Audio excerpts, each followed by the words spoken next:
मिथिला नरेश के वहां से विदा हो जाने पर ऋषि विश्वामित्र राम और लक्ष्मण को लेकर यज्ञ मंडप में गए। यज्ञ मंडप को अत्यंत सुरुचि के साथ सजाया गया था। उस भव्य मंडप को देखकर लगता था मानो वह देवराज इंद्र का दरबार हो। देश देशांतर के राजा महाराजाओं के बैठने की अति सुंदर व्यवस्था की गई थी। मंडप के ऊपर बहुमूल्य रत्नों से बने झालर युक्त आकर्षक वस्त्रों का वितान तना हुआ था। वितान के चारों ओर फहरते हुए पताके मिथिलापति की कीर्ति को प्रदर्शित कर रहे थे। बीच बीच में रत्नजटित स्तंभ बनाए गए थे। वेदपाठी ब्राह्मण एवं तपस्वी शांति पाठ कर रहे थे। देदीप्यमान वस्त्राभूषणों को धारण किए राजकुमार अपने अपने आसनों पर विराजमान थे। ऐसा लग रहा था मानो सैकड़ों इंद्र अपने वैभव और सौंदर्य का प्रदर्शन करने के लिए महाराज जनक की यज्ञ भूमि में एकत्रित हुए हों। इस सौंदर्य का अवलोकन करने के लिए जनकपुर की लावण्यमयी रमणियां अपने घरों के झरोखों से झांक रही थीं। गर्जन तर्जन करते हुए पिनाक को इस मनोमुग्धकारी वातावरण में यज्ञ भूमि में लाया गया। सभी की उत्सुक दृष्टि उसी ओर घूम गई।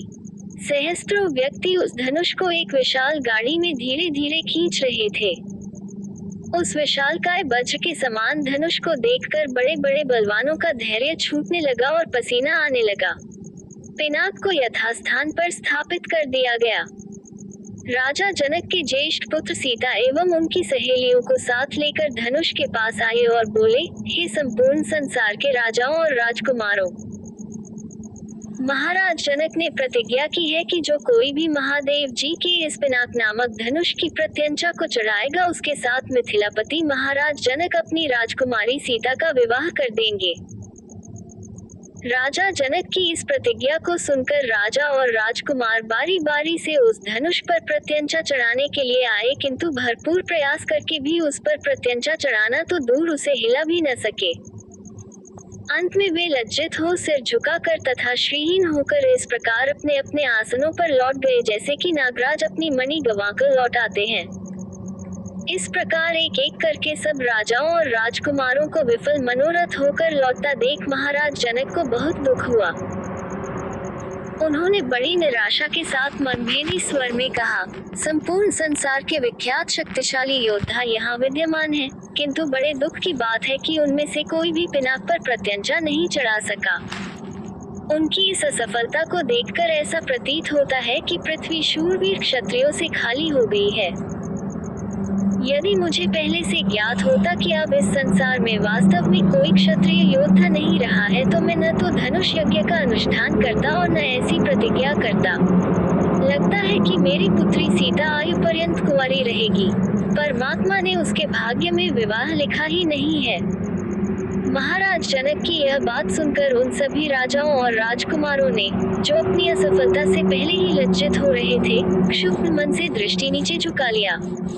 राजा जनक के द्वारा की गई इस भर्त्सना का उनके पास कोई उत्तर न था।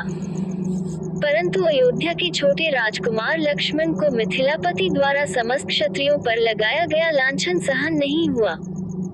कुपित होकर उन्होंने अपनी भृकुटी चढ़ा ली और तीखे शब्दों में बोले, हे मिथिला के स्वामी राजा जनक, आपके ये शब्द सर्वथा अनुचित और सूर्यकुल तथा रघुवंश का अपमान करने वाले हैं। आश्चर्य है कि आपने ऐसे अपमानजनक शब्द कहने का साहस कैसे किया। जहाँ प्रतापी सूर्यकुल का साधारण व्यक्ति विद्यमान हो वहाँ भी कोई इस प्रकार तिरस्कार भरे शब्द कहने से पूर्व अनेक बार उस पर विचार करता है। फिर यहाँ तो सूर्यकुल के मणि श्री रामचंद्र साक्षात विराजमान हैं। आप शिव के इस पुराने पिनाक की इतनी गरिमा सिद्ध करना चाहते हैं।